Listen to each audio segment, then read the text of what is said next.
Before I start my lecture, I would like to thank Dr. Praveen Chandra. I think most of you will know that Praveen Chandra is from Medanta Institute. He has done the highest number of TAVR in the country.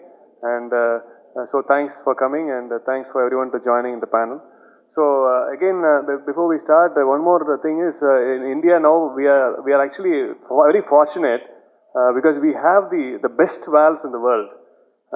Both the Evolut R from Medtronic and Sapien 3 from Edwards are now available with us. And thanks to many of our Indian colleagues, Indian cardiologists in the US, because in the US it took a long time from Sapien XT to Sapien 3, and initially they wanted to bring Sapien XT to India, and with a lot of pressure from the Indian cardiologists, we got the straight Sapien 3. And even with Medtronic, we now have the latest valves, both the Evolut R, and we're going to have Evolut Pro soon from Medtronic. So that's, I think, it's a very good thing for India, because we're going to have everything, the best of valves choices. Now we will move on to this topic. Is going to be more practical, which is going to be TAVR step by step. So how I do the procedure step by step. We can interrupt, and we have a great panel, so we can discuss and how they do, and we can learn from each other. So let's move. Okay, next slide. So I think we discussed this in the morning, the planning TAVR. I think it's a very important step. We give a lot of time for initial planning, and I think we discussed this, but I'm not going to go more in detail. But it's very important to have a proper assessment of the patient and assess the STS score and Euro score. That's very crucial at this point. Even legally, before we do a TAVR, the patient should be either have intermediate risk or high risk. So if they have a low risk STS score less than 4, then this patient should go for surgery. So that's very important. So we have to make sure the STS scores are right. And then initial assessment, we know echocardiogram, we dealt with in detail. I think Professor Alagasan had a detailed lecture on echo. So we're very important. We know that what we are looking for in the echo. We know we may confirm the diagnosis, and also we have to certainly look at debutant echo when we have a doubtful diagnosis. And I don't have to give, the most important thing is the symptoms of the patient, and that is also, the patient should be symptomatic before we proceed with the treatment.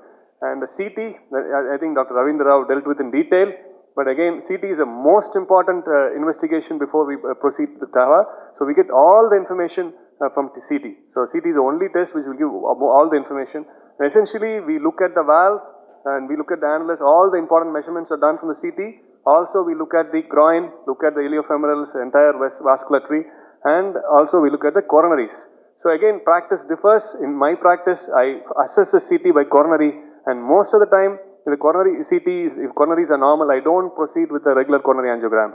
And some of them go ahead and do a coronary angiogram also. But if I find significant coronary disease, I do a coronary angiogram. A very, very valid point, Dr. Madhavan. That's why if you have a doubt, if there is extensive calcium, if there is some suggestion of disease, I would definitely urge to do a coronary conventional catheter coronary angiogram. Because now we are moving to a situation where unless you have a left main disease or a proximal LAD disease, or if the patient is having ACS, we don't tend to intervene the coronary.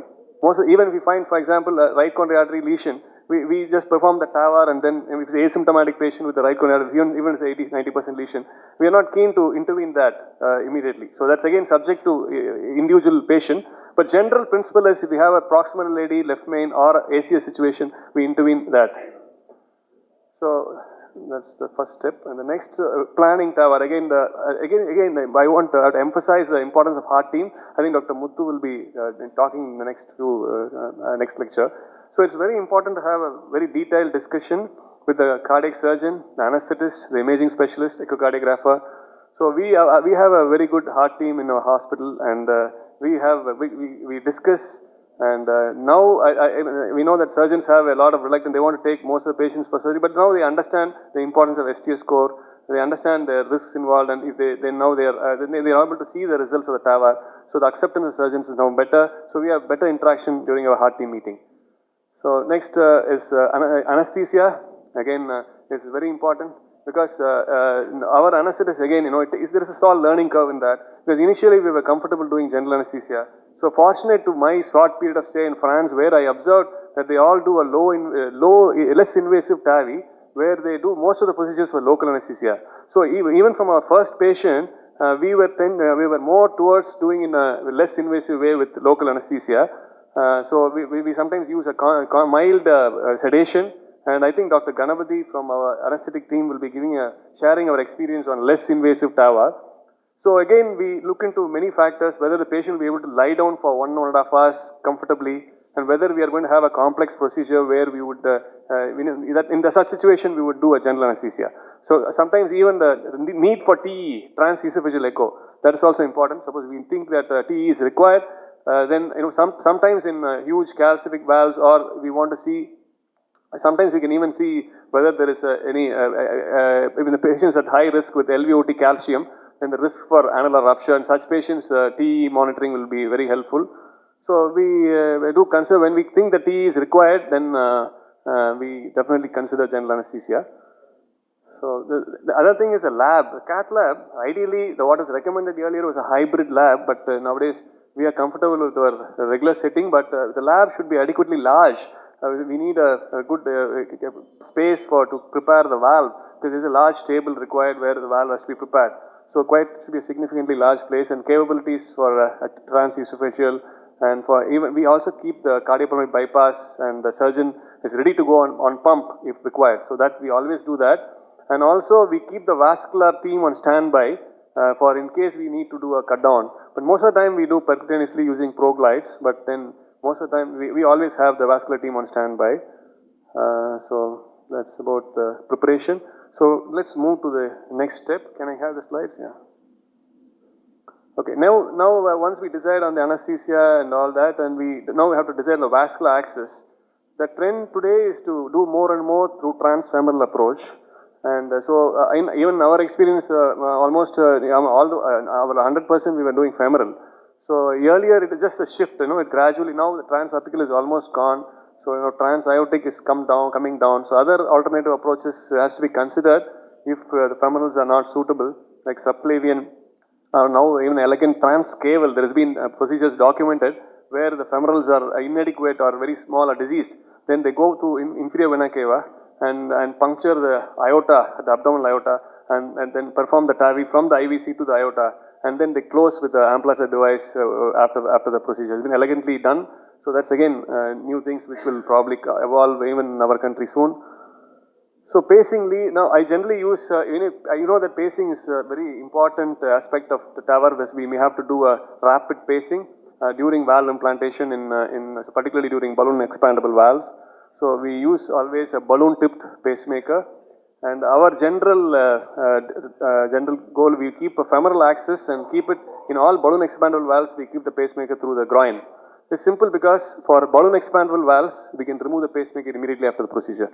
Like in Edwards Sapien valve, we immediately after the procedure, we get no need for pacing for longer. So once there is no heart blocks, we remove the pacemaker immediately. So we always keep the femoral vein access. And for core valve and Evolut R, our practice is to keep it through the internal jugular vein, because we generally keep the pacemaker for 24 to 48 hours after the procedure. And these patients can often be mobile when you have a pacemaker through the neck. So that's the reason. So the principal access site is again chosen depending on the CT findings, depending on the size of the femorals. The three things: size, tortuosity, and calcium. So based on that, we decide whichever the right or the left femoral. And once we decide on the principal access site, usually we puncture. I will talk about the puncture in the next few slides. So once we put in after puncture, we put a 6 French sheath in, and then use ProGlides. And generally now we use 2 ProGlides for this. Our procedures, which are usually about 14 French or sometimes 18 French. So we use 2 ProGlides, and once we place the ProGlides, we keep 8 French sheath, and then we slowly upsize it to 14 French sheath for valve delivery. So that is on the principal groin. The other side, we put in a 7 French sheath, regular puncture, put a 7 French sheath. This is for keeping the pigtail in the non-coronary sinus. That will help us to position the valve. So we keep a pigtail through the other groin. Purposefully we keep 7 French, because by using a 7 French, through the side port we have the arterial line. So we don't want an additional arterial line from the radial or from the another from the neck. So we want to minimize. See, that's why we call it as a less invasive TAVI. So we want to minimize the line. So we just have 2 lines. One line will have 7 French, and the side port will measure the pressure. So heparin, again we use heparin, but we give before we do the ProGlides, And just before we introduce the large big sheath, we give the heparin. So until then we don't give. And finally after we suture the proglide, we again reverse the heparin before we give a small pressure and close the groin. So puncture techniques. So there are a number of ways one can puncture. Though initially we started. Can you click on the mesh? So what we have done, we use a pigtail, and pigtail serves as a marker. And we can puncture exactly at the center of the circle, where we are very sure that we are doing anterior puncture. We are sure that we are just in the center of the artery. So that's one way of puncturing. That's how we started doing most of our cases. But of late, what we have learned now is to use ultrasound guidance. Again, this is much more easier, and also we don't have to have hand radiation when we do ultrasound. So we have just done the last 3 cases we have done ultrasound, and we are finding it more useful using ultrasound guided puncture. And others sometimes even use wire, just simple wire marker as a mark. So generally we puncture. One of the important criteria is we make sure we look at the bifurcation, and we want to be well above the bifurcation. The idea is mainly if you have a problem, we don't want when we want to put a covered stent, for example, we want to make sure we don't involve the bifurcation. So that is the whole idea of puncturing just above the bifurcation.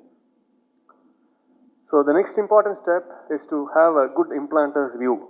So implanter's view can be even during the CT, they will give you information on which is the best view to have all the 3 cuffs in one plane. Again, it's very important to position the valve in that plane. So all the 3 cuffs will be in one plane. So the CT will definitely give us a view, so which we can use it. But that sometimes you have to do a slight modification. And usually we follow the right coronary rule. So what we do is, if you can see the diagram below, so you can see that there is a pigtail which is kept in the right coronary artery. I think you have to change it to my laptop, it's not playing. Yeah. So we keep a pigtail in the right coronary artery. And what happens is if the pigtail is towards the right, then we do a RAO. If it is a left, we do a LAO. And you can see in the other picture, if the right coronary pigtail is high, then you do a cranial. If the right coronary pigtail is low, then you do a caudal. So it's simply doing these maneuvers. It's called right coronary rule, which really helps. It helps to get into the same plane. If you click on the image, you can see now that we have aligned it in the 3 cusps on the same plane. You can see that all the 3 cusps on the same plane. Can you click on it again? So you can see that all the three planes are on the same plane. All the 3 cusps, the sinuses on the same plane. So other way is removing parallax is using the marker from the Evolut R catheter, which I will show you as we go on. Next slide. So the next step is to cross the aortic valve. So through the primary principal groin, then once the big sheath is inserted, one can either use a AL1 catheter or a JR catheter, depending upon one's preference. We usually use a AL1 catheter with a straight tipped 035 wire. Then you have to do a maneuver slightly, keep doing anticoagulation rotation, and then keep moving the wire up and down. Then you can easily cross the aortic valve. You can also use the aortogram and look at the jet to know where exactly to point the wire. So once you cross the aortic valve, then we push the Amplatz L1 inside, and then we use a regular wire and pass the regular wire, and then move to a pigtail. And with the pigtail, we use a pigtail, and then we use the LV wire. After we pass the pigtail, then we pass the LV wire, a curved LV wire. So using the choice of LV wire again is it depends on the operator. We generally try to use the dedicated wires. There are some dedicated wires, Confida wire or Safari wire. The Confida wire from the Medtronic, it's a soft tip, it's already pre-shaped, so it won't hurt the LV. The other options are you can use Amplatz extra stiff wire, you can manually shape it and use it, but you have to be extremely careful because the LV rupture is again a major complication if a wire is not properly shaped and properly positioned. So there are other wires like Safari wire from Boston, which can also be helpful. Again, there are different sizes, small and large, depending on the size of the LV. And Lundquist wire is again an extra support wire. When you have very tortuous aorta or a difficult anatomy, Lundquist wire may be really helpful in such situations. So once we make sure we place the wire in the ventricle, and the transition point should be above the apex. That's again important. And while manipulation, there should not be any movement of the wire and causing a trauma to the LV. So also one should be sure that it is not catching on the cardia and the wire should be free before we pass the balloon. So once we know that, then we have to decide on the valve. Again, we look into many factors like the LV function, the amount of calcium, whether it's a bicuspid or tricuspid, the LVOT calcium. Again, that point I would like to stress, because if there is a calcium extending into left ventricular outflow tract, in such situations, there may be a slightly higher risk with balloon expandable valves. So self-expanding valves are much safer because you don't aggressively dilate. So balloon expandable valves are better avoided when there is extensive LVOT calcium. LV function, if you have a very poor LV, then you want to avoid rapid pacing. So if you want to use rapid pacing, for balloon expandable valves, you have to use rapid pacing. For self-expanding valves, you can manage without rapid pacing as well. So if you have a severe LV dysfunction, then we tend to choose a self-expanding valve. So other than that, we look at the diameters. For most of these valves now are, more than 5 millimeters, above 5 millimeters in the femoral arteries, you can take but in self-expanding valves, we have it's a slow deployment. We have the time, we slowly deploy. So we don't have, sometimes we use a slow pacing, sometimes we don't even use pacing. It depends. But in balloon expandable valves, it's quite a rapid inflation and deflation, and one needs to always use a rapid pacing. So again, a tip on the measurement, we measure the size of the valve based on the perimeter for self-expanding valves. Perimeter is a measurement of the entire circumference, whereas for balloon expandable valves, it's an area-based diameter. So we derive the diameter of the annulus based on the area. So next step is balloon angioplasty. I think that now there is a trend towards doing a direct implantation, but as a general practice, we always do a balloon dilatation. In most of the situations, unless you have poor LV, we don't want to give multiple pacing, then we do minimally calcified valve, then we do a direct implantation. And definitely in situations where there is a bicuspid aortic valve or there is severe calcification, one must definitely consider doing a pre-dilatation. So appropriate position, projection, and make sure the balloon is kept at the annular level. So balloon sizing, again, use the CT dimension, CT diameter, look at the minimum diameter, just up to the minimum diameter is safe, sometimes even undersize it by 1 millimeter, and then we can increase it up to the minimum diameter. The maximum we can go is up to the mean diameter. So the general sequences, do a pacing, and it's very important to do pacing for balloon inflation. Pace, inflate, check, deflate, stop pacing. So again, it's the command is given by the operator, and I give the command, and no one else gives any other command, because otherwise it will be a confusion in the cath lab. So nowadays even we do a BAV, which is with simultaneous injection. You can look at this image. We inflate the balloon, and then we also do an injection. You can see that there are advantages of doing this. Now this patient already has a prosthetic mitral valve. So we did a TAVI for this patient who already had a prosthetic mitral valve. You can see the mitral processes. So we have crossed the aortic valve, we are doing a balloon inflation, and we inject. So when we inject, we also look at the coronaries, one. Second, we also see whether the balloon there's any indentation, whether the balloon size is okay. So we can get multiple information from the size, coronary occlusion, everything from the injection during balloon inflation. So there are two types of valve, major, the self-expanding valve, the most common valve, which is Evolut R valve, which is again the newest generation valve, Medtronic, after the core valve. So this advantage of this Evolut R valve, the valve can be retrieved up to 80% after deployment. So once it is only 14 French, so it has got inline sheath, so the valve is loaded. Before we do a balloon angioplasty, we always look at the valve, we load the valve properly. It's important to check whether the valve is loaded properly, because sometimes, very occasionally, when the patient develops severe AR, then we need to quickly implant the valve. So that is why we have to make sure the valve is well prepared before we do a balloon aortic valvoplasty. So we have to look at whether there is any misload after loading. It's very important. Whether there is any large gap between the paddle and the pocket. So that's again to clear. If we do a fluoroscopy and we do a cine run, so if there is any asymmetrical position of the paddles within the pockets, or there is any bent or angled capsule, uneven marker bands, so anything like that, we know that it's improper loading. So the loading is usually done by the team from Medtronic, where they do the loading, and we check whether it's loaded properly by doing a cine, rotate the catheter 360 degrees, do a cine, and replay it again and make sure that it's loaded properly. So once we do that, then you achieve the coplanar image, again removing the parallax. Again you can see there's a circular, I hope you can see that. We change the position, make it more caudal to make sure that circle is in a single line, which ensures that it's in the coplanar position. So that's called removing the parallax. Once we remove the parallax, so we now are the coplanar, then we start, once the valve is entering the LV, then we slowly start releasing the valve. So even when we move the valve from the groin up to the, we have to monitor, fluoroscopy monitor the LV wire, we can move gradually, and when we move the LAO, when we cross the arch and then enter the LV. So the target implant depth is 3 to 5 millimeter. So as you can see in this picture, you can see the inflow edge, the lowest portion, inflow edge of the frame, that is node 0.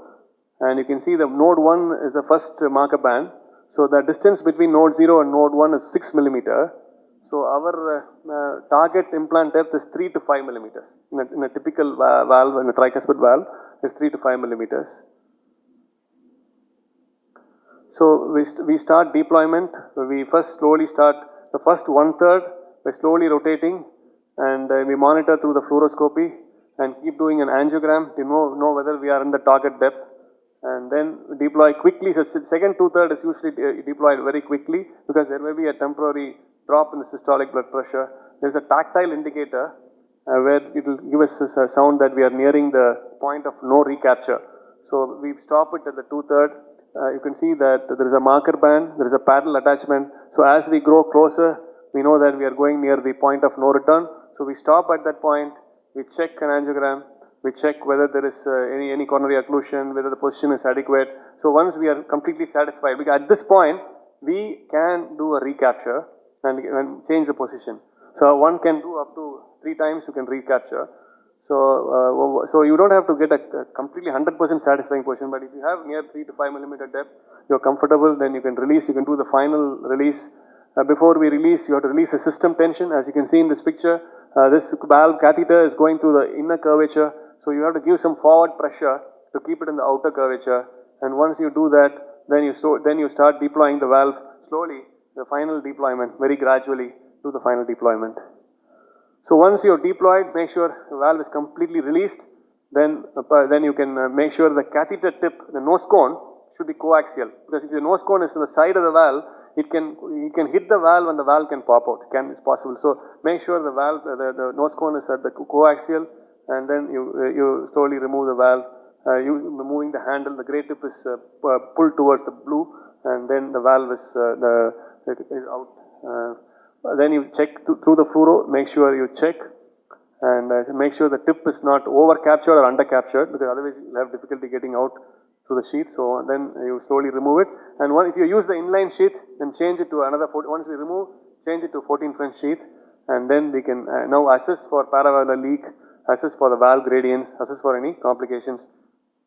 So this is again show how we do this routinely. So deploy the valve. This is again slow first 1/3, then after the second 1/3, valve is slowly deployed, and then before we release the valve, you will check by angiogram. In this case, you can see that the valve is not fully expanded. So probably this is a case of a bicuspid valve with a high calcium. That's why you could see the inflow portion of the valve is still a lot of under expansion, and then we fully deploy, the valve is fully deployed. And this patient we did a post-dilatation. So this is after post-dilatation, and we do iotogram, we check for paravalvular leak. Sometimes we have to wait for 10 minutes and assess the paravalvular leak. Also we can assess using the TEE. Also one can use a hemodynamics, use the aortic index, and then you can get to know whether the PVL is, if it is significant, then one can consider doing a additional post-dilatation. So after, if PVL is there more than moderate, after 10 minutes, then we perform post-dilatation. And then for choosing the post-dilatation balloon, one should, safest is to use the minimum diameter. One can go up to the maximum diameter of the annulus. So this is again an under-deployed valve. The valve is not expanded. You can see the heavy calcium on one side. So this is doing a post-dilatation, and then this is the final result after post-dilatation. There is a minimal grade 1 AR, and further the AR will further reduce even during follow-up. So we accepted that. So recapturing, as I told you already, it is possible. If you have a very high implant depth of 0 to 2 millimeter, you can retrieve the valve, reposition, and again do the same process again. So now with the steps of Evolut R, now I'll briefly also go ahead with the steps of Sapien 3 valve. This is again an entirely different valve, which is a balloon expandable valve, as I told you. So again, this has got an expandable sheath, which is a sheath is like a snake swallowing. You know, it gives when the catheter is pushed, it expands and then it collapses when the catheter passes through. So again, the initial steps are the same. We cross the aortic valve, and once the wire is in position, this is Sapien 3 valve is advanced. The Sapien 3 valve, the valve is more distal, and you see the balloon is in the middle of the shaft. So from the catheter, we will have to push the balloon into the valve after in the body. So the reason is they want to reduce the profile of the valve. So they kept both the balloon and the valve separately. So you will have to introduce the balloon into the valve inside the body. So that's what we are doing now. You could see the second image. Can you click on that, please? So here you could see that now we are positioning the balloon. You can look at the middle image. So the balloon is moving now. It's coming to the valve slowly. So now in the third image, you could see the balloon has come from distal. It has come into the valve now. So we make sure the balloon is well kept inside the stent of the valve. Next slide. Once that is done, then it's advanced. The Sapien 3 valve is advanced. Next. So the valve is in position now. Once we keep it in position, then we keep the pigtail. There's a central marker in the S3 valve. So the central mark, can you see a dark marker there? That S3 valve, yes. That marker is placed exactly at the annulus. So we can even keep it just below the annulus. We want to achieve a position of 60-40, which means 40 in the ventricular side and 60 in the aortic side. And we can even do a 70-30. So 70-30, ideal position would be 70-30. So we want to keep 70 in the aortic position and 30 in the LV position. Okay, next slide. So once we show the deployment. So this is a deployment. So you have to use rapid pacing. You see, first we do an injection. We make sure that the rapid pacing, injection, and check the position is adequate. Pull the pigtail out. Once the pigtail is out, inflate slowly. We inflate it, and then once we inflate, then we completely deflate. We have to maintain the pacing up to complete deflation. Otherwise, the valve can pop out. So we have to completely deflate and then stop pacing. That's important. And once pacing stops, then we can remove the catheter, remove the balloon out of the valve. Then you can assess the hemodynamics, check angiogram, and again you show there is absolutely no paravalve leak in this case. So this is again one of most of the time with the Sapien 3 valve, we don't have much of a paravalvular leak. So another important step now is to close the groin. Again, I am not going to go in detail. What we use is we generally use the proglides, and we close. Once we remove, we always have an alternative access from the other groin. We have a catheter because in case of a problem, we need to have an injection. So we keep the catheter and we close the proglide. Once we remove the big sheath, we pull the proglides, and the proglide again has a learning curve. But now we are very comfortable. We have done all our cases. We have not done cut down. Only one case in Madurai we had to do a cut down, and otherwise all our cases went with proglides. We're very comfortable with proglides. But of course we had some issues. We had one of the cases we had narrowing, too much of narrowing. We had to put a stent, and one patient we had to do just a plain balloon dilatation. So these are sometimes a problem, and sometimes there is a bleeding, and if you reverse the heparin, it settles down. So this patient, we close the proglide, and you can see there is absolutely not much of narrowing. It's very well, proglides have worked very well, and so we got a good result. So finally, to conclude, how do you define device success? How do you define device success? So as assessed by transesophageal echo, aortogram, and also the hemodynamics with AR index immediately after valve deployment, there should be no significant AR, no significant gradient, and successful valve delivery, successful vessel access, and correct position of the device in proper anatomical position, and with only one valve implantation in the proper implantation. This has been defined as a device success. So I think I went step by step. Now I think we will also hear from each one of the experienced operators here on how they will do it differently, and you can also ask questions on in any of these steps what I told now. Thank you. I think this was a extremely comprehensive presentation of how do you do step by step, and the time you took was about half an hour or so, and I think the same time is spent on doing it also. Generally about 30 to 45 minutes, because many people ask this question, how much time does it take to do the procedure? So from the puncture to finish, generally it is about half an hour. So that's how quick the procedure is actually.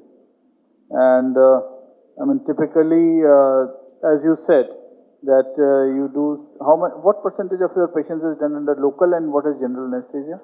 Initially we were doing 50-50, now we are moving more towards local. Okay. So that's, for me also it is almost similar, because it is all dependent upon what is the plan of the procedure, what complexity the patient has, whether we are going to do an open access or a closed access, and I'll discuss also in the next presentation, how do we choose what kind of access we have. So basically, doing a GA versus local or open versus percutaneous is not dependent upon your experience, it is dependent upon the anatomy and the complexity of the procedure. So that's how we take these decisions. So, my colleague, you to add a few things? Maybe you can comment on the aortic valvuloplasty. Yeah, actually, nice presentations. Actually, one of the important things in deployment is the coordination between the first operator and the second operator. Dr. Muthu is second. He's a part of our TAVR team, and he has a huge experience along with us. So he does most of the balloon inflations when we have the balloon, so he can share his experience. So particularly in Sapien's valve, the role of the first operator command is very important, because if we pace or not pace at the time of the aortic valve implantation, is most likely the valve will embolize, and only one voice should be in the cath lab, and the inflation of the valve should be done in a steady process, and slowly but steadily, and then we have to wait for 3 or 4 seconds at the end of full inflation. So the valve nicely anchors to the calcium and other tissues around, and then slowly deflate it.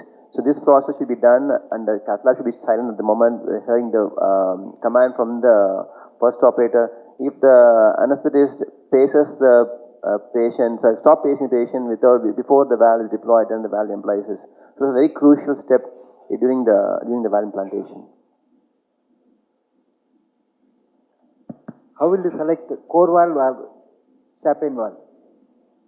How will you select these two valves? Okay. So we look at basically the core valve Evolut R as a self-expanding valve, and now we have almost stopped using core valve. Because core valve is not retrievable once we deploy it, and you can't do anything about it. So the Evolut R is an advanced form of a core valve. So this is much more 80%, up to 80% we can retrieve it.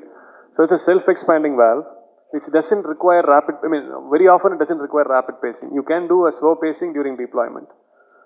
So whereas the Sapien 3 is a balloon expandable valve, which always requires rapid pacing.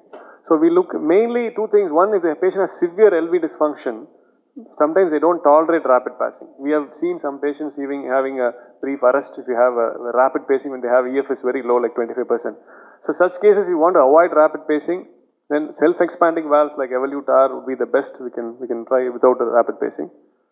The other thing where we consider when the patient has extreme severe calcification, a bicuspid valve. Generally, when you have bicuspid valve with extreme calcifications, sometimes eccentric calcification, such patients we always tend to use a self-expanding valve. And LVOT calcium, if there is LVOT calcium, we would again use a self-expanding valve. We don't want to use a balloon expandable valve when there is LVOT calcium. So these are the broad indications where we decide, and 80% of the time we can choose any of these two valves. Only in 20% we have to be very fixed on a particular valve. For another thing is when you have a hugely dilated ascending aorta, sometimes a self-expanding valve may not have a big anchor, so one would consider using a balloon expandable valve. So, Dr. Ravinder, can you share your views also? I think that was a master class on step-by-step approach to transcatheter valve procedures. Congratulations. But I totally agree with you. it is the coordination of two operators who are doing these procedures together, like a balloon dilatation.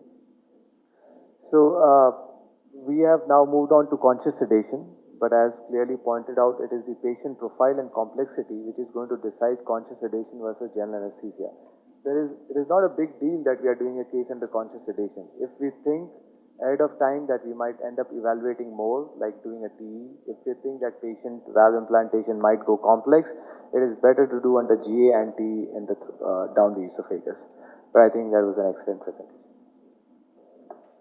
Yeah, so basically, for example, as you said, bicuspid aortic valve. Typically, most of us would like to have a transesophageal echo monitoring throughout the procedure. So it's general anesthesia. So that's how, but the best thing, which I must tell you all, is that we got initiated in India at this stage where this technology has already evolved to a stage where it is very, very safe. Somebody asked this question as to what is the safety of this procedure. In most of our labs, I think it is above 99.9% successful procedure. And then subsequently, there are many very sick patients we have taken, whether it's chest infection or there are other comorbid conditions, which actually lead to subsequent morbidity or mortality.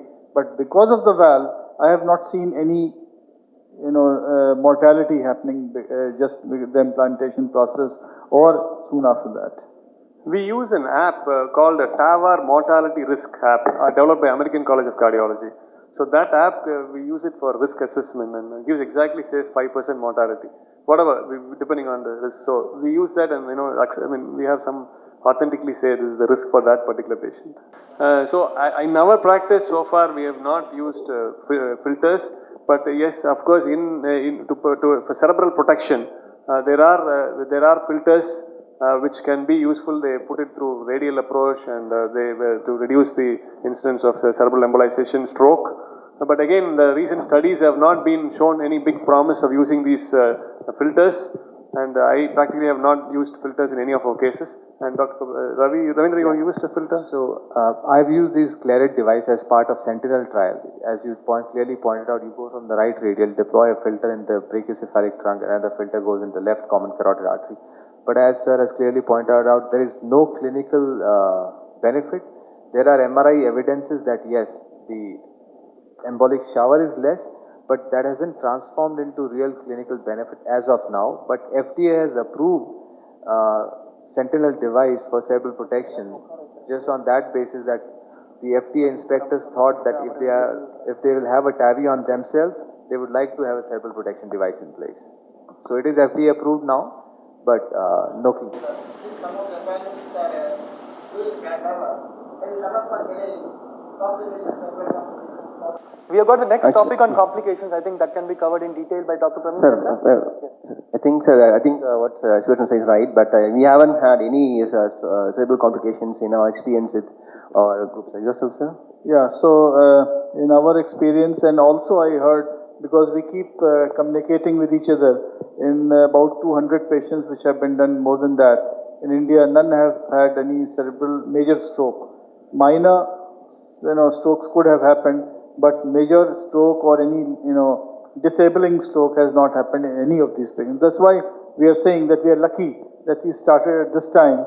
The device is 14 French, etc. I was in Japan. I was coming across a cardiologist from Taiwan who had a procedure. Showed he had, after the TAVR, the patient didn't wake up from anesthesia. For about 4 hours, 5 hours, he didn't wake up. So then they decided to do an MRI. They found MC occlusion. So it was stroke. Then they called the interventional radiologist. They gave a direct they used a stent and removed the thrombus. And the patient was 12 hours later completely improved, no paralysis, nothing. So patient went home walking. So we have to be careful, vigilant, watch, and then if there is anything, we have a team. So we have an interventional radiologist who can do this job and bail this out. Yes, as far as stroke, looking at this stroke, definitely LA would be better than GA. If you want to, identify stroke very early. Yes, definitely. We did one transcranial study during early stage of core valve, and very worrying thing was the first wire goes in, you get ping, ping, ping, and then the catheter goes in, normal catheter, it goes ping, ping, ping, and it's very difficult. So unconsciously we are sending a lot of microemboli. By none of them, the first 50 patients 9 years ago. Then 10 years mortality was 0.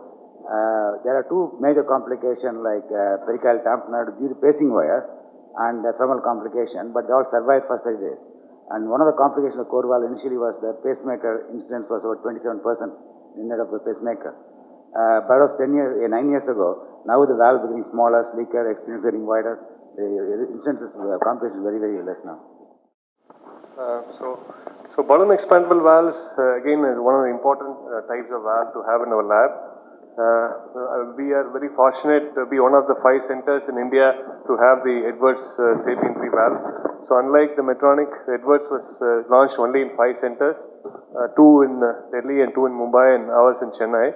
So we as a team, we had some training in Cedars-Sinai Hospital in Los Angeles, and then we started our Edwards program in November last year. And so since then, we have now just started November. So 2 cases of balloon expandable valves using Sapien 3 was done. So Sapien 3 is again excellent valve which has got, if you look at, it's got an outer sealing skirt which prevents paravalvular leak. And the frame design is like that. The upper cells are large just to prevent have a good coronary flow, and the lower cells are small to have better radial strength. So this is again 14 French delivery sheath. The valve is again inserted usually by the femoral approach if it is good, and it is a balloon expandable, as you can see, during rapid pacing. It is implanted using rapid ventricular pacing. So the incidence of paravalvular leak is extremely low with this device, and even the pacemaker rates are much lower. So having this device in our lab is again very useful because we can use it selectively as per the needs of that individual patient. So again, the partner trial which was done with this partner 1 initial trial with Sapien and Sapien XT valves, and now we have the very long follow-up of 5 years which has shown a significant mortality benefit with the Sapien valve, Sapien 3 valve. And also the partner 2 trial, as we just discussed, has moved indication to intermediate risk group.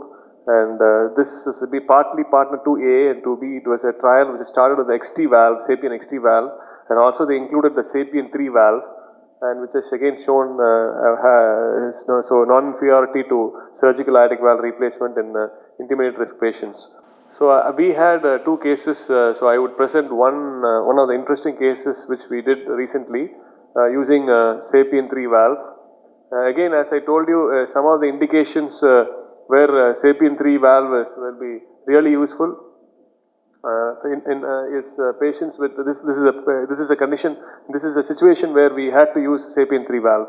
So this is a 70-year-old lady with rheumatic heart disease. Again, this is one of the first cases where we used in India where we used TAVR for rheumatic aortic stenosis. This patient had a history of closed mitral valvotomy in 1978. She had subsequently had a mitral valve replacement with bioprosthetic valve and D-Vegas tricuspid annuloplasty in 2003. And she had probable infective endocarditis which was treated in 2005. She's also a known diabetic and hypertensive. She had history of atrial fibrillation. She also had right internal artery stenosis, the 90% stenosis. She was diagnosed to have normal pressure hydrocephalus. She had severe bronchial asthma, and she was diagnosed to have severe aortic stenosis with recurrent hospital admissions. She had class 4 symptoms. Added to all that, she had a syncope and she had a fall, and she had a severe epistaxis leading to cardiac arrest, and she had to be intubated because of epistaxis. Just to protect the airway, she had to be intubated. She was in the ICU for a long period of time. She also developed fever, infection, possibly a fungal infection. So with all that situation, the surgeons completely refused surgery. In fact, 2 years ago, she was taken up for surgical AVR and brought her back and saying that the risk is too high to be considered for surgical aortic valve replacement. So echocardiogram showed severe aortic stenosis, no calcium, rheumatic etiology. The aortic valve area was 0.5, mean gradient was 45, and the mitral prosthesis was functioning well. So she had an extreme high risk STS score with a mortality of 14.2%, and she was rejected by CT surgeons. So with such high risk, in fact, our surgeons felt that a patient even taken for TAVR may not make it, and in fact discourage the patient to have any sort of procedure. So, but we had no other option.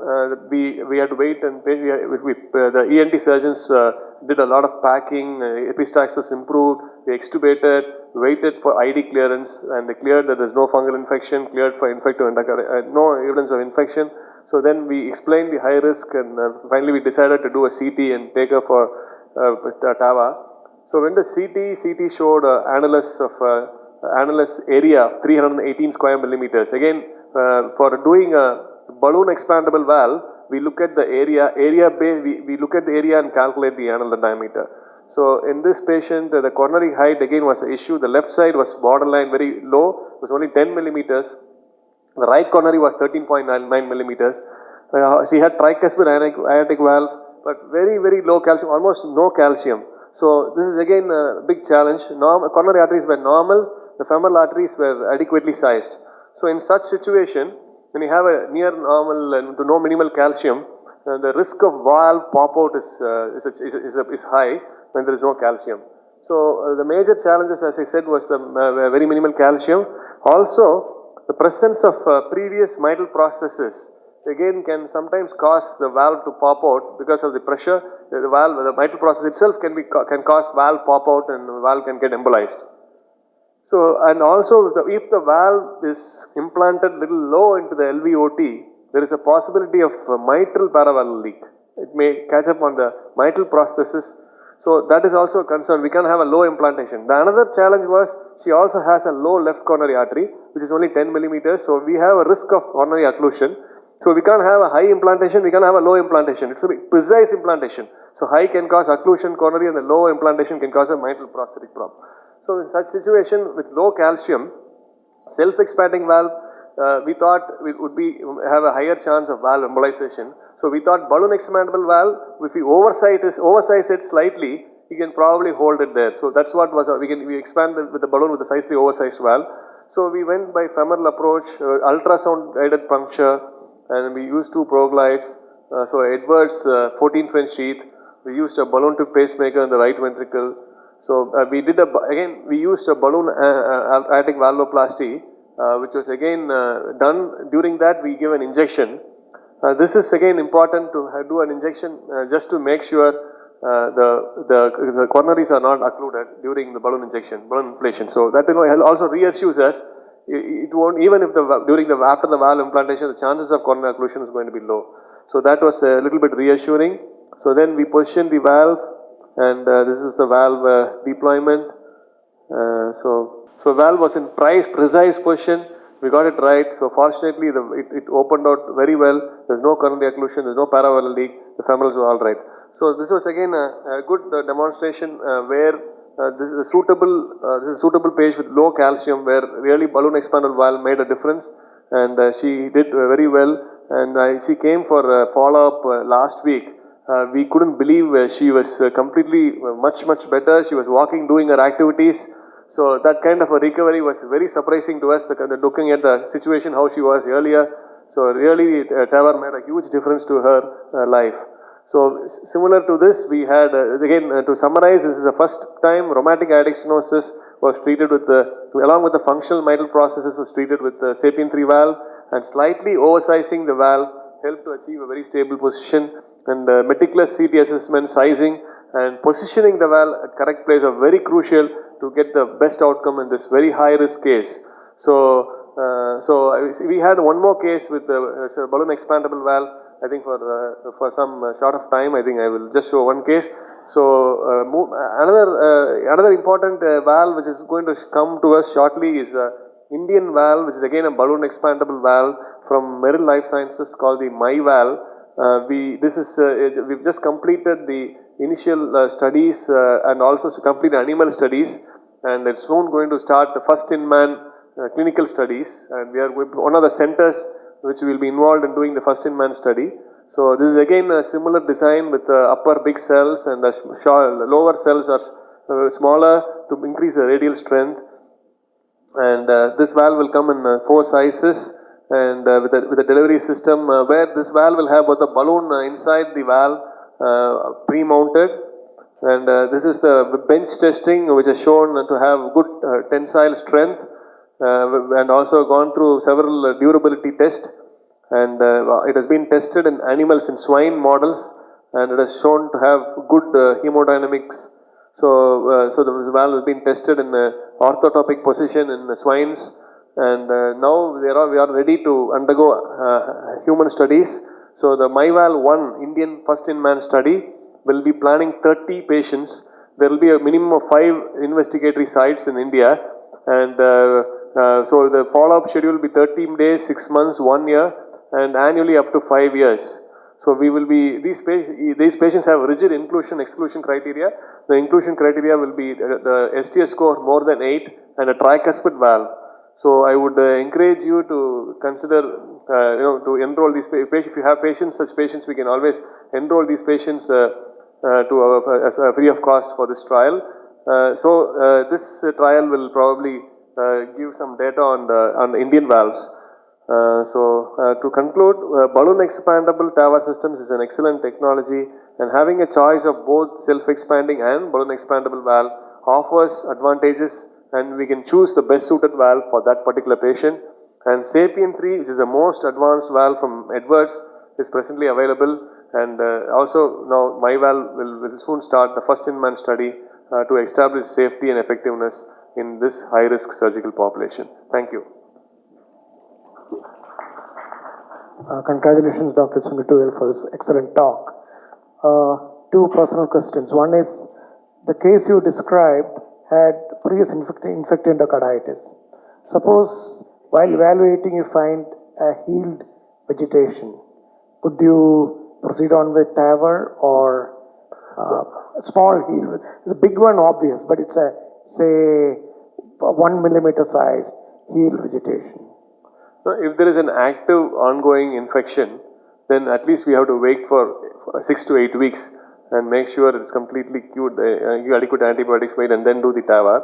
But in this case, actually there was some suggestion of infective endocarditis at 2005, and presently there was no evidence of infective endocarditis. So we had some doubt on fungal infection, but again it was our infection disease, they ruled it out saying that it is a contaminant. So, and she was afebrile and counts were all right, so we were quite comfortable, and we were sure that she didn't have any ongoing active infection. So again, that is it's a relative contraindication. We would not consider doing such a high-risk procedure when there is a suggestion of infection. No, I'm talking about healed vegetation. Healed vegetation. Whether it will embolize.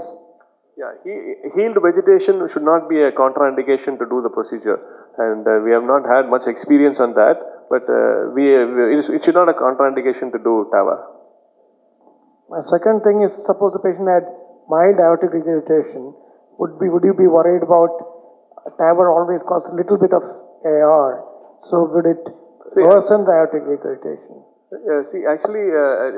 As was discussed previously, it is clearly shown that patients who have no AR do much better than minimal AR, minimal PVL, and patients with minimal PVL do better than moderate PVL.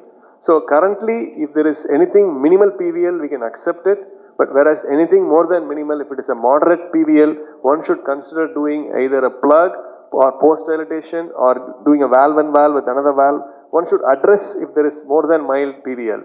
But one of the advantages of using Sapien 3 is there is very minimal or zero PVL. I have seen most of the cases, what I have seen with Sapien 3, we have not seen any PVL. And even with Evolut R, we have seen PVLs more commonly in bicuspid aortic valves, but not in very minimal PVL. And also over time, the valve keeps expanding and the PVL decreases. Dr. Sengottuvelu, one small question, not related to your case. When you're doing these cases, is a very calcified aorta, especially the arch, have you faced any problem getting it across without any embolization? Yeah, it's again a very, very valid question. Some of these arches are more challenging, particularly when it is more tortuous and more calcified. So the only thing is the risk of complications are, of course, one thing one should keep that in mind. But when we have difficulty in tracking, we always try to use support wires or very stiff wires like Lundaquist wire. Lundaquist wire is the stiffest wire. So one of these wires sometimes help to track when you have such difficult situations. Very.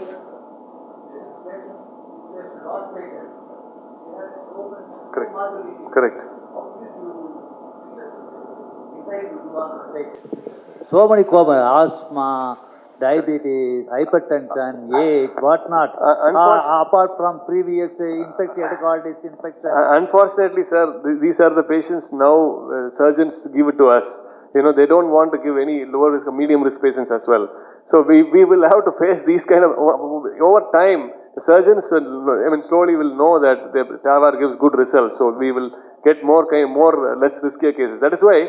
The risks overall is high, but fortunately we came out well in this case, but these are all, as you said, very high risk cases. What is the risk of, percentage of risk you explain to the patient? So, as I told you, fortunately we have the TAVR app. I told you there is an app which we use it to calculate, and based on that has has particularly COPD and renal issues and all that. For her we gave a risk of mortality of 10%. But again, surgical mortality even is very high, so they accepted it. Sir, one more question, sir. Thank you, sir. Very excellent information you are providing today. My question is, as such, calcification is holding the valve, but either you use a self-expanding or a balloon expandable valve. After the deployment, still once it is getting scaffolded with the aortic valve, and that stays on. So, other than calcification, exactly what is holding the valve? Say, for example, even if the aortic rim is deficient, when you choose ASD device, sometimes if it is really straddling across the aortic valve, that is really staying on. Something like that. What is the role of the aortic, the fibrous skeleton exactly here? So basically, the annulus. The annulus is the one which is tight fitting the valve which holds. So calcium will hold it better. So when you have no calcium, that is why we try to oversize so that the valve stays. So in spite of oversizing, in this case, we really had a risk of valve embolization because from the mitral processes as well. So we were very cautious, waiting whether valve. We were prepared to handle in case the valve embolizes. But fortunately, we went well. So, but again, the annulus, and that is the main thing. That's why if you oversize a little bit, that itself will hold the valve. I think if that's all, we'll congratulate Dr. Sengottuvelu for a wonderful talk. Move on to the next session. So our experience in bicuspid aortic valve. Next slide. So as we know, the bicuspid aortic valve classification is Siever's classification, where there is no raphe at all. It's type 0, which is only 7%.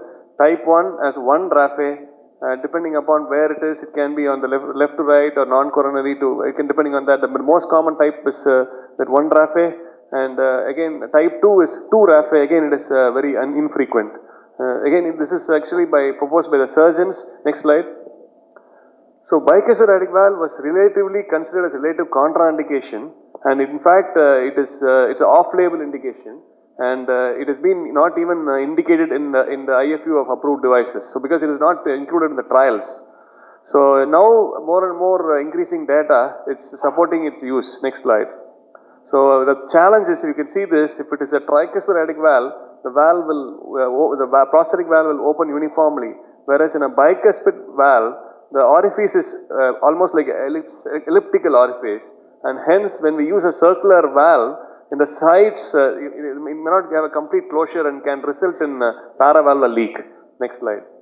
So the main problem with bicuspid aortic valve is high chances of paravalvular leak. And bicuspid aortic valve is associated with heavy calcification compared to tricuspid valve. Also, aortic root disease. See, I was recently, one of our friend from Singapore had a patient with bicuspid valve, and when they were taking the valve in, they had extensive aortic dissection. Because, and then when they deployed the valve, it all went well, and when they removed the valve, they couldn't make it. They went to surgery. Even the surgeons felt the sutures were not able to take it. So these patients have aortic disease. So one has to keep in mind when you have bicuspid anatomy, anticipate that they will have aortic disease, and be very careful in manipulating when across the aorta. So greater chances of dissection, and these patients have very large annulus and heavy calcium. And next slide. Next slide.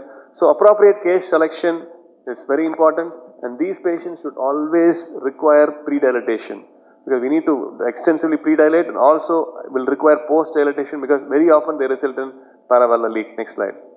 So again, sizing has been slightly modified over the years. Now, instead of sizing at the annulus, for bicuspid aortic valves we size 5 mm above and 8 mm above the annulus.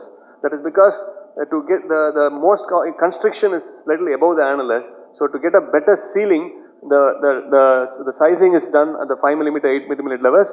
Again, 3 points we make the measurements at the annulus, at 5 mm, at 8 mm, and of these we choose the valve at least where it matches two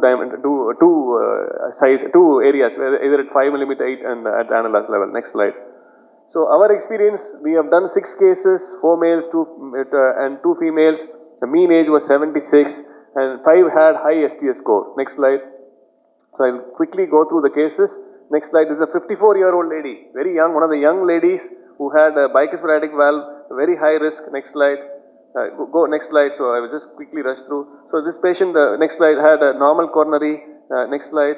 So she had a bicuspid aortic valve with heavy calcium. Next slide. So we used a Evolut R valve. We pre-dilated. Next slide. So after pre-dilatation, next slide. We are taking the valve in with the Evolut R valve. Next slide. Slowly deploying the valve. You could see that the valve is deployed now. Next slide. So the next slide. So we had to post-dilate, the valve is not fully open, there is some under-expansion. So we had to post-dilate. Next slide. So this is the final result. We didn't have, after post-dilatation, the paravalvular leak was minimal. Next slide. So I will just rush through these cases and I will give you a message why, what is important in bicuspid valve. This patient the procedure went very well, we discharged, but please note that this patient had to go both pre-dilatation and post-dilatation. Evolut R valve was used. Next slide. So again, this is a second case, 90-year-old man, severe aortic stenosis, very high STS score of more than 20%. Next slide. Post CABG, ejection fraction was 30%, one of the very high risk cases where we have done. Next slide. So this patient, you can see the CT on your right, clearly shows a bicuspid aortic valve, eccentric calcium, more calcium on the left side, non-coronary cusp. Next slide. So we did this procedure again. Next slide, through femoral approach. This is after Evolut R deployment. There is some problem with the femoral. You can see the femoral flow is not good. So we had to do a balloon dilatation. Next slide. And then everything went well. Patient was discharged on day 4. Again, this patient, however, needed pre-dilatation, but we didn't have to post-dilate. But again, it was a challenging patient. Next slide. The case 3 is an 80-year-old, again one of the anatomically challenging cases. 80-year-old man with interstitial lung disease. And he had a STS score of 6. Next slide. Next slide. So again, you could see in the previous slide, you can see the bicuspid aortic valve, the CT on your right. There is some amount of calcium, and the problem here is on the left side, if you see the lower panel, that is the cut section across the left ventricular outflow tract. Calcium is extending into the LVOT. So that is an important point to consider. So there is a high risk of LVOT rupture if you do aggressive pre-dilatation. So in this case, we used a self-expanding valve. Next slide. So even the aorta was very tortuous. You can see the calcium, heavy calcium. Next slide. So this patient, in view of the heavy calcium, we had to pre-dilate. But the problem is, if we pre-dilate, we also carry the risk of LVOT rupture because of the LVOT calcium. So we have to balance. We can't do aggressive pre-dilatation, but we have to do pre-dilatation because it's a bicuspid valve and there is heavy calcium. Next slide. So we did a pre-dilatation and we deployed the valve. You could see the valve, you see the inflow portion of the valve, it's very narrow. I'm not having a pointer. Can you point? Yes, you can point out. That is the inflow portion of the valve, which is not open because of the heavy calcium. So we had to do a post-dilatation, and we are doing a post, you can see on the middle image, we are doing a post-dilatation, and after doing an aggressive post-dilatation, we are now seeing it's slightly better. And we assess the paravalvular leak. We do an aortogram. We assess the paravalvular leak based on 3 parameters. 1, hemodynamics. You look at the aortic diastolic pressure, aortic AR index. Number 2, do an aortogram. By aortogram, we can see. Number 3, we look at the transesophageal echo to look for a paravalvular leak. So based on 3 parameters, if 2 are acceptable, we can accept it. Next slide. So this is again, we use another little higher size balloon, post-dilatation, and we took a risk of aggressively dilating in spite of LVOT calcium because he has significant aortic leak. So we had to again balance, step up the balloon, and then we did post-dilate cautiously. Fortunately, the valve opened. There is very minimal paravalvular leak, grade 1, and we accepted that. Next slide. So again, in this case, we had to pre-dilate cautiously and also post-dilate aggressively in spite of LVOT calcium. But this is the problem with bicuspid aortic valve. You have to pre-dilate. In spite of pre-dilatation, we have problems. Again, post-dilatation, it doesn't open well. Next slide. So this is case 4. This I think, this is next slide. So this patient again is a young lady who was referred from another hospital. She was on a ventilator with class 4 symptoms, with severe aortic stenosis, severe COPD. So on ventilator, she was shifted. We found that she has, you can see on the right panel, again it's a bicuspid aortic valve. Next slide. So next slide. So we had to go through the femoral. She had already an AV fistula. Next slide. So we crossed the valve. We used again a pre-dilatation.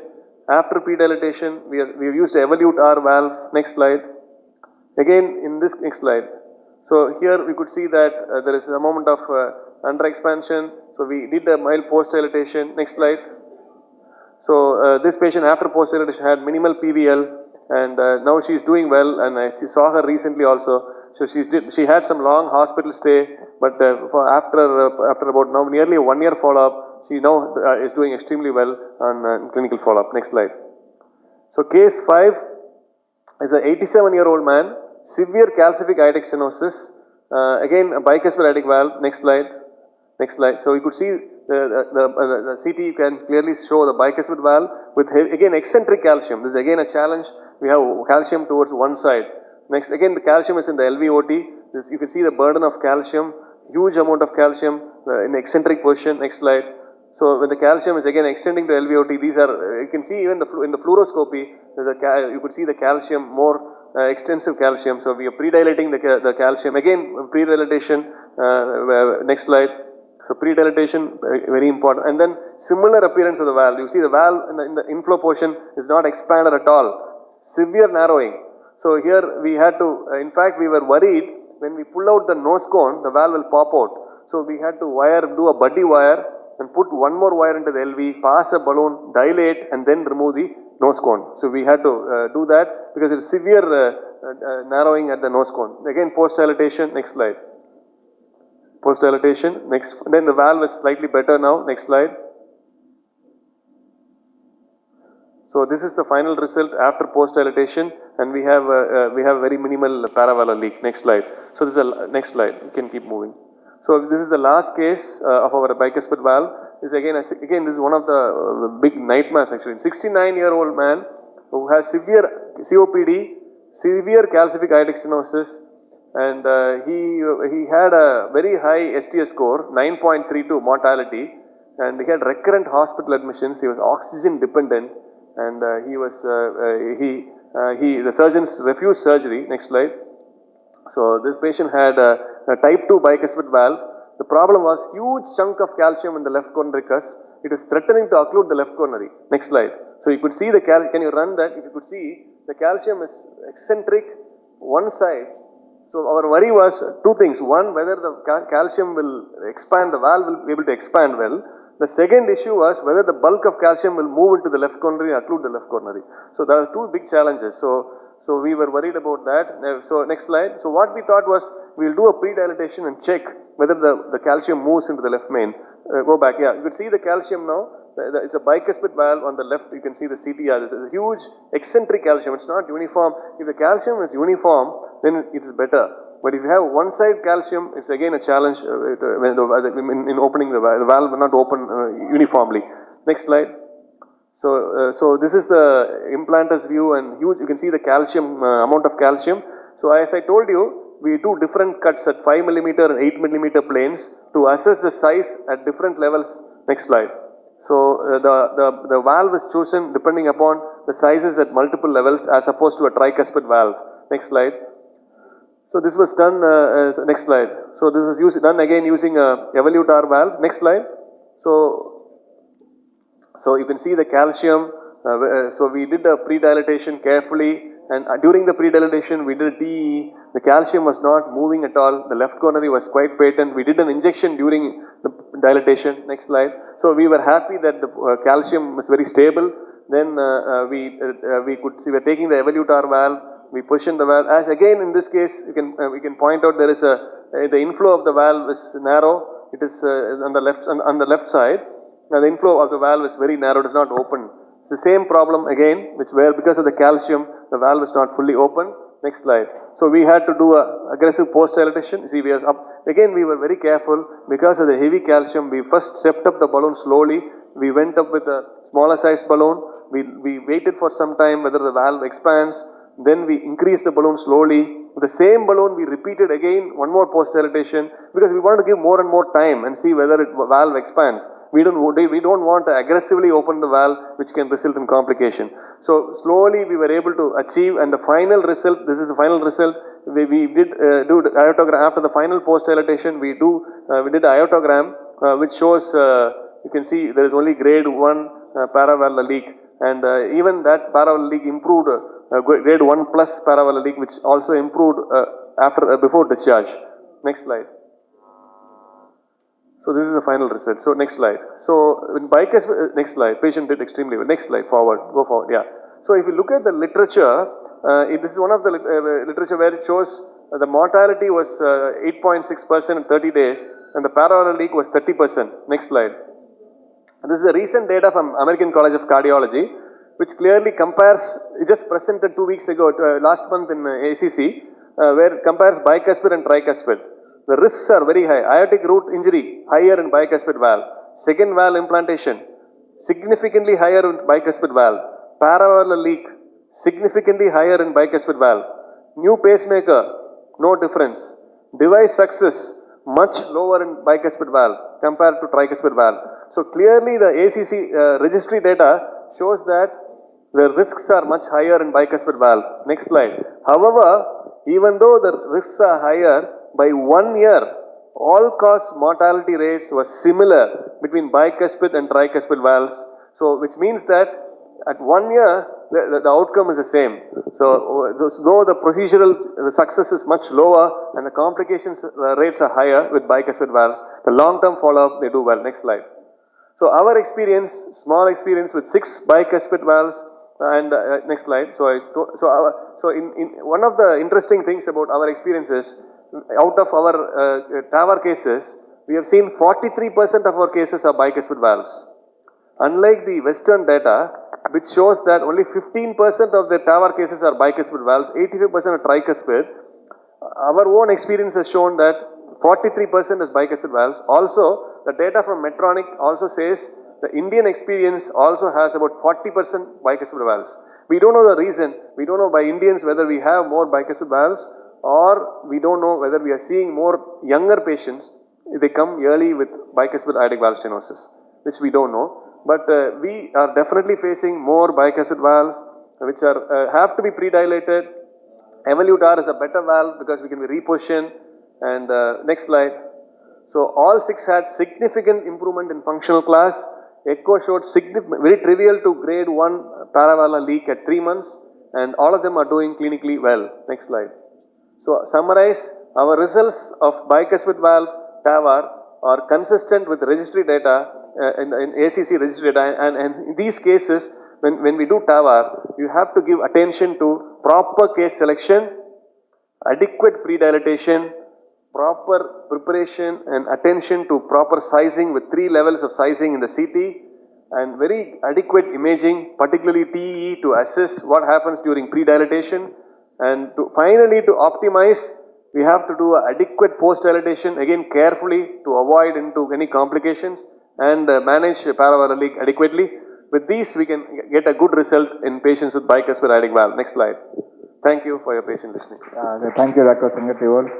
I think I should congratulate you on trying out to do these cases, because basically, as you said, for most of these trials, the bicuspid aortic valves were excluded, number 1. Number 2, they are technically more difficult and difficult to size, and paravalvular leaks being more common, risk of complications being higher. And with all this, I think you've done an excellent job. I would like to congratulate you specifically and your entire team for having put together these beautiful cases. Now, just a small listing. Is it absolutely contraindicated to use balloon expandable stents, or basically because both are available, you would use preferably self-expanding stents? Actually, if you look at the US data, the registry data, they've used equally both balloon expandable and self-expanding valves. In fact, in the ACC data, the majority were balloon expandable valves.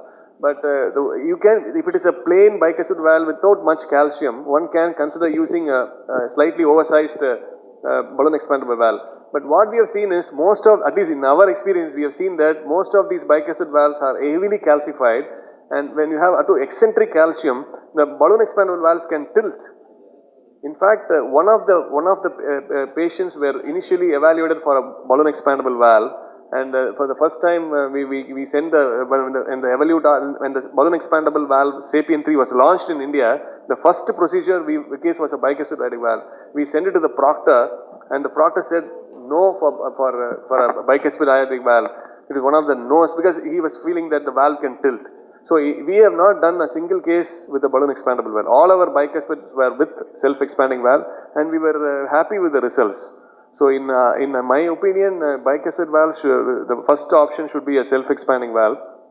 But although the ACC registry data, they have used a lot of bicuspid, the balloon expandable valves for bicuspids. Yeah, as you said, probably the amount of calcium might decide which would be a better valve to use, number one.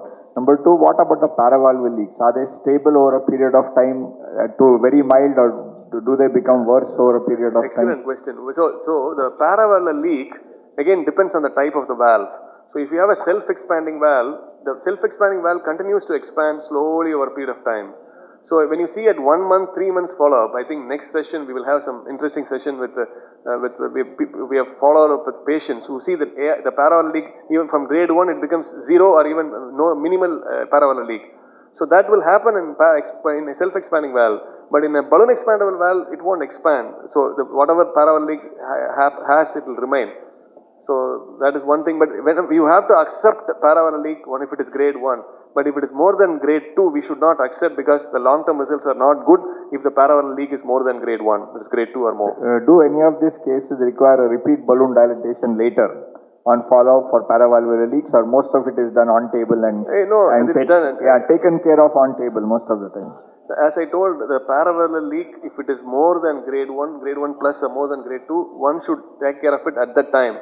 It is not going to improve. If it is grade 1 or plus, grade 1 plus, we can leave it. So if it is more than grade 2, at that time we have to consider doing further post-dilatation. If the post-dilatation doesn't help, do a valve and valve. We can put one more valve. So another valve will increase the radial strength of the valve, and it will further expand and reduce a paravalvular leak. That is the whole idea of doing a valve and valve. If that doesn't work, there are reports of putting plugs for the paravalvular leak. So these are the options. So if it is more than grade 2, you should treat it at that time. Okay, Doctor. Thank you very much. If there are no other questions from the audience, let us give him a big hand.